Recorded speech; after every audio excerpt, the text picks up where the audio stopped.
Mali tadbirkorlarning bankimiz to'g'risida, umuman bank xizmatlari to'g'risida gapirib o'tmoqchiman. Bank xizmatlari birinchi, bankka kirganingizda research xizmati bor.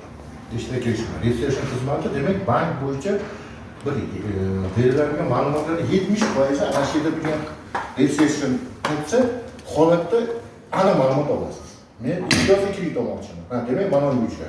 Men kassaga pul to'lamoqchiman. Bungacha. Demak, odamlar birinchi haligi bankka kirayotgan odamlar research gapirgandagi gap 70% demak haligi o'zingiz tushunchangiz bo'ladi. Falonchidan so'rab chiqarish hamma nima bo'ladi.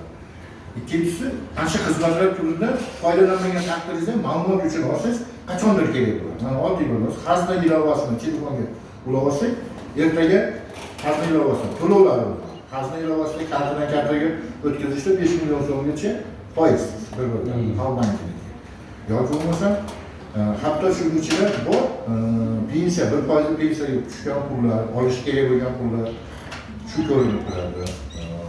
Xizmat turlari bor. Bankda kredit bor, lekin albatta birinchi o'rinda sizga xizmat turlari.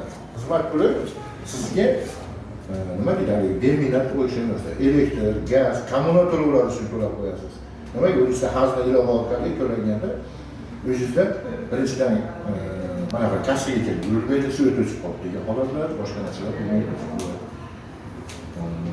Yana nimalar bor? Endi hozir yana sizlarga qaytargan farzand ko'rganda beriladigan suv ichish pullari birinchi farzand uchun.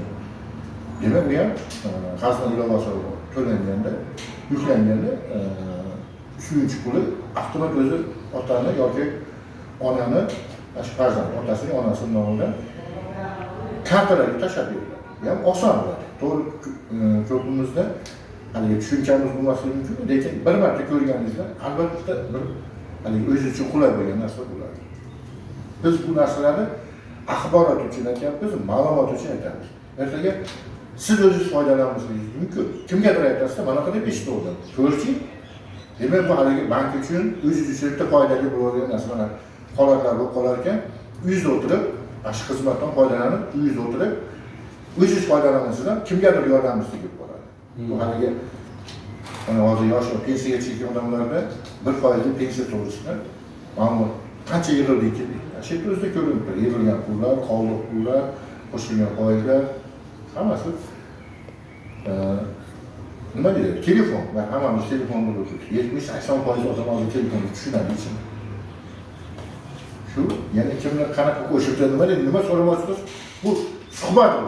Maylis emas, yoki bo'lmasa maylislar bilan hali qo'lingni ko'tarib ish so'raverasiz. Nimadir tushunchalar bo'lmasa, eng birinchi o'rinda vaqtingiz ekonom bo'ladi. Ana u ham qulay narsa. Vaqtingiz ekonom bo'ladi. Sababi nimaga? Hozir nima deydi? Vaqtimiz qisqarib boryaptimi yoki bo'lmasa ulgurmayapmiz. Bunday holatlarda yaxshi. Birinchi o'rinda vaqt. Yana kim? Bu qo'shimchalar boshqa narsa bo'lishi.